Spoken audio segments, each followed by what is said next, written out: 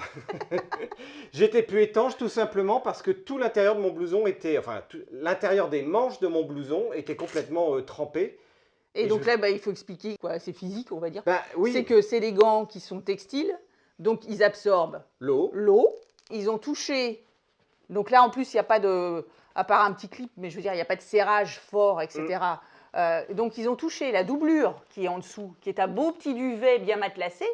Et du coup, ça fait un pouvoir, c'est comme du papier buvard. Lui a pompé au fur et à mesure l'eau qui arrivait Par les gants. par les gants et c'est remonté jusqu'au coude à l'intérieur. Et donc la veste était trempée, la doublure était trempée. Et donc la solution aurait été d'avoir des gants manches longues. Bah oui, en fait, En fait, c'est une erreur c'est une erreur de ma part. C'était le bah, mauvais combo. il existe des gants été, effectivement, avec une hauteur de Avec une manchette plus une longue. manchette. Et du coup, le principe, c'est que la manchette viendra par-dessus.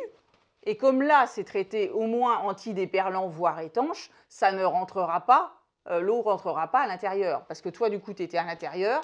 Et du coup, à l'intérieur, bah, c'est un duvet, c'est pas étanche. Le duvet, c'est fait pour être chaud. Et du coup, ça a pompé l'eau. Bon, bah, à Voilà. retenir. Il faut bien choisir les équipements ensemble. J'espère que ça vous aidera à ne pas faire les mêmes bêtises. Oui, comme nous. Alors, Pays d'Ogon, Burkina Faso, les filles, Ouais. le mur de la mort et le backflip. Ouais. Entre tout ça, qu'est-ce qui t'a fait, qu'est-ce qui t'a fait le plus peur? Quand tu dis les filles, j'ai une femme quand même. Calme-toi un peu quand même, quoi. Encore une fois, il va falloir que je me fasse psychanalyser un jour. Non mais je réfléchis pas comme ça en fait. Je pars du principe que je vis une expérience et que je la raconte, je ne l'approche pas par la peur. Je vais te donner un exemple super simple. On part du Cap Nord, on descend jusqu'à Cape Town avec les Ténéré 700 avec Amaury. On s'enlise au milieu d'un shot en pleine nuit en Mauritanie. Il n'y a personne autour. Si tu veux, mon premier réflexe, c'est pas de me dire putain, comment on va faire. Je sors ma caméra, j'éclaire le lieu, je me dis putain, mais quel kiff, l'aventure commence. Donc il y a une forme un petit peu de déformation qui est un peu inquiétante chez moi. Sur nos cap to cap, on était quand même, avant d'aborder le Nigeria, on était quand même méga tendu avec Amon. On s'est dit putain, on va vraiment se faire emmerder, ça va être compliqué. Le fait est que sur la route, des fois, tu avais des contrôles avec des mecs avec des kalachnikovs, 3 en 1 kilomètre, à t'expliquer ce que tu fais là, pourquoi et tout ça. Et puis finalement, dès qu'on est rentré dans les petites pistes, dans les villages, tout ça, ça a été complètement fini. J'ai rencontré des gens et des populations extraordinaires. Et ça a été le cas aussi en République démocratique du Congo. Enfin, il y avait quand même un paquet de pays qui étaient quand même a priori tendancieux. Et ce qui est fou, c'est que quand tu voyages, finalement, tu t'aperçois que tu n'es pas tout seul. Il y a forcément un mec qui te précède, un autre, il y avait un couple de Japonais qui était là. Ces mecs-là, c'était incroyable ce qu'ils faisaient, quoi. Et tu t'aperçois que finalement, à faire ce genre de voyage, à avoir ce rêve-là, on est très, très nombreux. Je te dis pas qu'il y a 1000 personnes qui passent dans l'année, mais au moins une bonne centaine. Ton meilleur souvenir parmi tous tes voyages? C'est pas forcément le plus beau sur le plan des paysages. Le Moscou-Vladivostok, il est incroyable. Tu tournes le dos à Moscou, tu fais 3000 km de sapins, de routes droites sur la transsibérienne. Tu vois pas un bout de relief. J'ai fait voler le drone. Je me suis dit, mais quand est-ce que ça s'arrête, ce paysage plat? Et il n'y a rien. Tu sors de 1000 bornes à l'est de Moscou.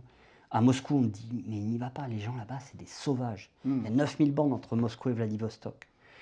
Au milieu, tu as tous ces gens qui ont l'air de ne pas avoir grand-chose et finalement avec qui tu échanges énormément. Puis quand tu arrives à Vladivostok, qui est à 2000 km du Japon, ils disent, mais les moscovites, c'est des sauvages. Donc en fait, tu t'aperçois qu'au sein d'un même peuple, eux-mêmes ont un peu de mal à se comprendre et tout ça. Mais que finalement, quand tu traverses, que tu rencontres, les gens sont super gentils. Et ce qui est fou, c'est que de voyager seul à moto, sans se comprendre, sans parler la même langue, il m'est arrivé de passer 1 heure avec un papy, d'essayer de discuter moto. Il m'avait sorti sa moto de sa grange pour me montrer qu'elle était capoute, qu'il manquait la chaîne. On avait regardé la chaîne de ma Ducati sur laquelle il manquait de la graisse. Je lui ai sorti de la graisse un peu liquide. Il m'a dit mais ça c'est de la merde. Il a ramené de la graisse solide et tout ça. Et tu vois, c'est pas le plus incroyable sur le plan des paysages, mais sur le plan de le décalage avec la population, leur perception de la vie, la rudesse dans laquelle ils vivent, c'est vraiment quelque chose qui m'a marqué. Ça, j'y retournerai vraiment volontiers en Russie. On me dit souvent, ouais, mais en fait, tu voyages pas vraiment parce que tu as toujours une caméra à la main. Mais je te dirais que c'est presque l'inverse, c'est-à-dire qu'aujourd'hui, je pense que je suis incapable de voyager sans une caméra. Parce que le fait d'avoir une caméra me rend nécessairement curieux et me pousse à aller vers les gens pour savoir ce qui... Alors, j'y vais pas de façon intrusive avec la caméra, là, tout ça. Tu y vas avec une GoPro discret, et puis si à un moment tu sens qu'il y a peut-être quelque chose à échanger, tu vas un petit peu plus loin, tu t'installes avec une autre caméra. Mais c'est vraiment ça qui me pousse. Il m'est arrivé le soir d'être en Inde sur le bord d'une route à 21 h, il commence à faire nuit, t'en peux plus, t'as beaucoup trop roulé. Si t'as pas de caméra, quand tu croises un mec qui est en train de ramper par terre, qui pousse une noix de coco au loin, qui se relève, qui se rallonge, qui rattrape la noix de coco, qui la pousse, qui se relève, qui fait ça, tu ne te poses pas la question. Là, je m'arrête, je vais voir le mec, on échange et on passe un moment incroyable. Il m'explique qu'il est pénitent et qu'il fait ça pour expier. C'est des rencontres complètement incroyables, ça. Et il n'y a pas que la moto, et c'est pour ça, souvent, à travers les vidéos, moi je le vois beaucoup aujourd'hui dans les gens que je rencontre qui me suivent. Il y a des femmes de motards qui n'auraient jamais regardé un essai de moto de leur vie. Il y a des enfants, le cap to cap, le nombre de familles qui sont venues me voir sur des rencontres que j'ai faites avec la Banque Postale pour me dire on attendait l'épisode suivant, on était assis devant la télé. Tu vois, cette espèce de partage et de montrer que moi je viens des années 80 où la moto c'était un truc de sauvage, quoi. Les gens roulaient vite, on faisait peur à tout le monde. Et aujourd'hui, il y a cette espèce d'ouverture, cette espèce d'envie de voyager de tout le monde, d'aller découvrir, et ça fait vachement de bien à la moto, toi, d'élargir le sujet. Comme tu n'as pas envie de voir les gens, tu as appelé ta moto Ugly Betty, Ouais. Ugly Betty, histoire qu'elle soit tellement hideuse que personne tu fasses peur. Parce que je ne sais pas si tu sais d'où ça vient, Ugly Betty. En fait, Vas-y. c'est qu'elle était seule au monde, parce que c'était la seule à avoir un treuil, la seule à être avec un énorme réservoir, avec des gros longues portées comme ça. Elle était presque hideuse. Mais je suis un fan de whisky. Sur les îles Hébrides, à Islay, il y a un alambic qui est le seul à distiller du gin au lieu de distiller du whisky. Il est tout seul et il s'appelle Ugly Betty. Voilà. Donc ma moto qui était toute seule dans son genre, je l'ai appelée Ugly Betty aussi. Et d'où tes fioles de whisky quand tu pars en road trip. Ouais. Bah, tu sais, c'est ce qu'on donne aux sous-mariniers, enfin, qu'on donnait aux sous-mariniers avant d'embarquer dans un sous-marin. C'était une fiole de whisky et un couteau. D'abord, tu bois ta fiole et après, tu te suicides si jamais ça tourne mal. Voilà. C'était le mot heureux. Non, je suis hyper optimiste. Moi, j'ai confiance. Les gens me disent souvent, tu fais quoi de ton matériel? Je laisse tout mon matériel sur ma moto. Des fois, je suis complètement inconscient. Je m'arrête, j'ai mon sac vidéo ouvert. En Inde, il y a des centaines de personnes autour de toi. Je ne me suis jamais rien fait voler. J'y peux rien. Et le jour où ça m'arrivera, je me dirai c'est comme ça, c'est pas grave. J'ai confiance globalement dans la nature humaine et dans ce qui m'arrive. Un jour, ce sera peut-être pas le cas, mais c'est comme ça. Je préfère vivre comme ça. Quand on a vécu autant de choses, c'est le moment d'écrire un livre.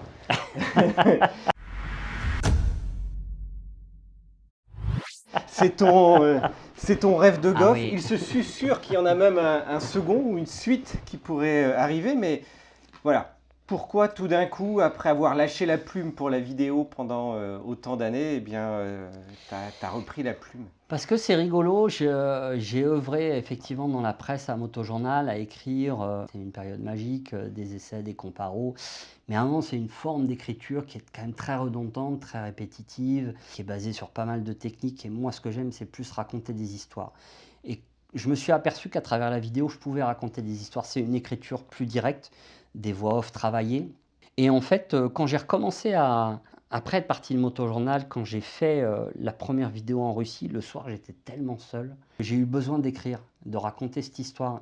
Et c'est ce jour-là que j'ai retrouvé un petit peu le goût pour l'écriture et que j'ai commencé à écrire et écrire et écrire. Mais j'ai retrouvé vraiment ce goût de l'écriture.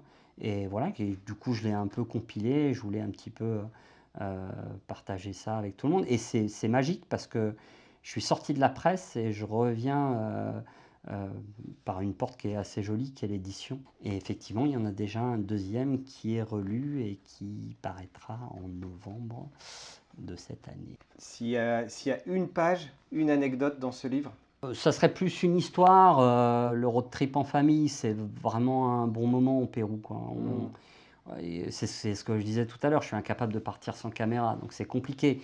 J'ai dit à mes enfants et à ma femme: «Je vous mettrai jamais la caméra sous le nez.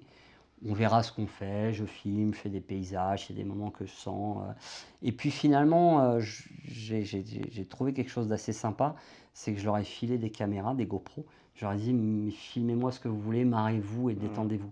Tu sais, quand même, ils avaient 16 et 18 balais. Mon plus grand fils venait juste d'avoir le permis, il a conduit, presque la moitié du temps sur des pistes et voilà, et ça s'est fait super naturellement, et à 16-18 ans, tu es un peu inquiète de te retrouver sur YouTube, éventuellement jugé par d'autres ados et tout ça, et on l'a tellement bien vécu sur place ensemble comme une aventure incroyable, et j'avais envie de les emmener dans un truc où ils savent pas où on bouffe le midi, où on dort le soir, et quand il est 22 heures et qu'on est en panne de lumière et qu'on commence à fixer un éclairage, à l'avant de la moto, et qu'on roule côte-côte sur une piste pour essayer de voir à peu près où on va et qu'on ne sait pas où on va dormir à minuit. Putain, mais transmettre ça à tes gamins, c'est juste... Enfin, en tout cas, pour moi, c'est extraordinaire. Donc, on en discutera ensemble dans 10 ans, voir quelle trace ça a laissé. Et ça Voilà. nous ouvre sur la prochaine rubrique, notre rubrique Globe Rider et les échappées motardes. Bon, alors c'est vrai que nous, on est comme Laurent Cochet, on adore voyager. Et depuis des années, on a parcouru un certain nombre de pays que vous retrouvez sur le repère dans la section road trip. Et Oui, on a Argentine, Bolivie, Bolivie, Inde, États-Unis, Italie bien sûr, Norvège, enfin il y en a beaucoup. il y en a beaucoup. Et on a eu envie, en fait, d'aller moins loin, mais où il y a tout autant de richesse, c'est de découvrir la France et les motards français. Et donc, on a créé, depuis 1 an maintenant, le concept et l'émission Échappée motarde. Et ça, c'est un concept qui nous tient hyper à Tout cœur. à fait. Et c'est pas juste du road trip hein, comme on a pu le Non, faire auparavant. Là, c'est vraiment une émission de 52 minutes pour vous faire rencontrer les hommes et les femmes en France, leur artisanat, leur passion.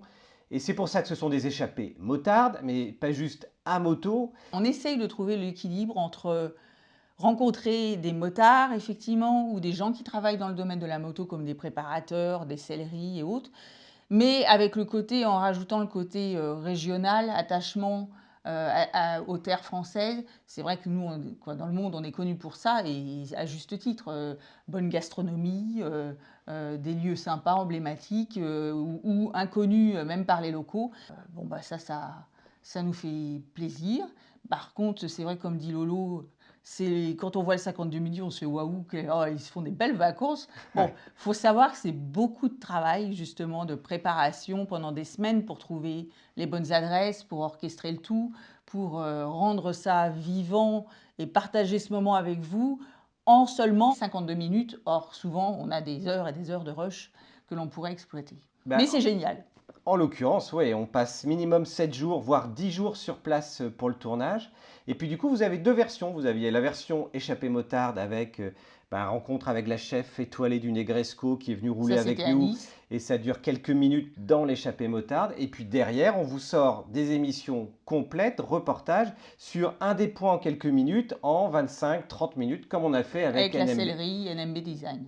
à Nice. Et ça, c'est top. Donc, en fait, on est toujours frustré dans De l'échappée pas en mettre motarde assez. de ne pas en mettre assez. Oui, on a des jours de rush. Et puis franchement, on découvre tellement de choses avec eux. Et des personnes passionnantes, effectivement, qui aiment leur métier, qui aiment l'artisanat, et de faire un bon produit. Et ça, c'est vraiment, en rencontre humaine, c'est vraiment génial.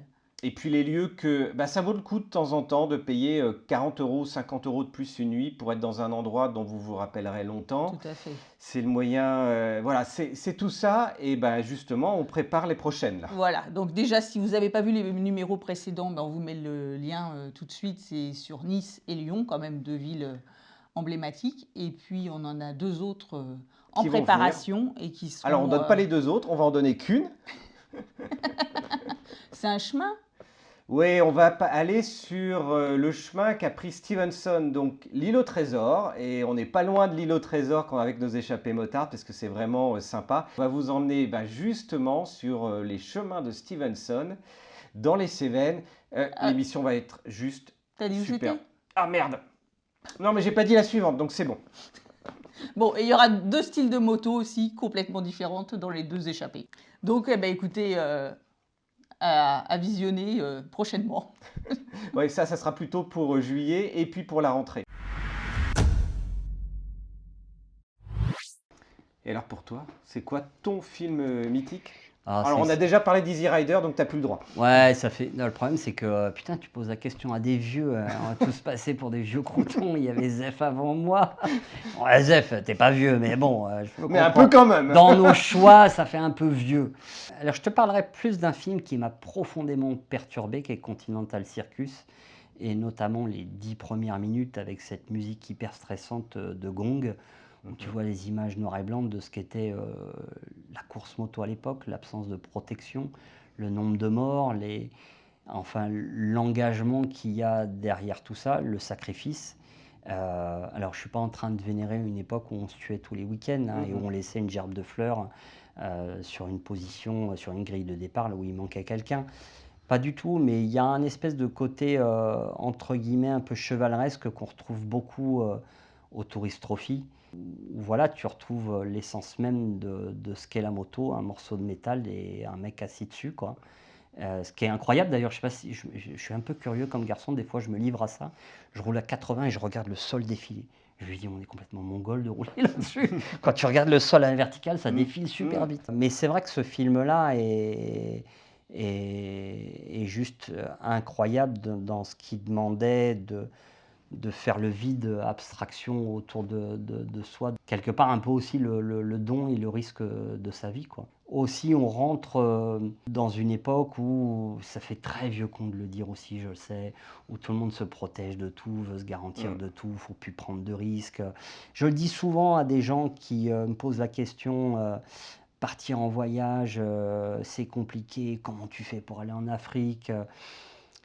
Je leur dis souvent, vous savez, votre plus gros problème, ça va être vos proches. Ils vous aiment, ils vont vous empêcher de partir. C'est un peu égoïste finalement d'y aller, mais cette forme de course où les gens effectivement faisaient des choix dans leur vie me fascine un petit peu, quoi. Voilà. Donc c'est vrai que Continental là-dessus est juste incroyable.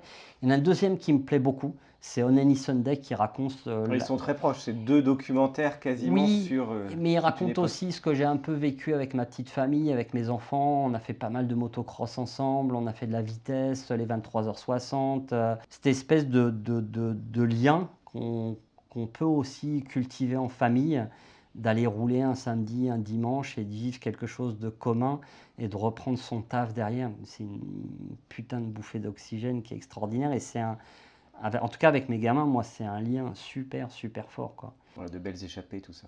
Ouais, tout à fait. J'ai une chance extraordinaire. Laurent, merci.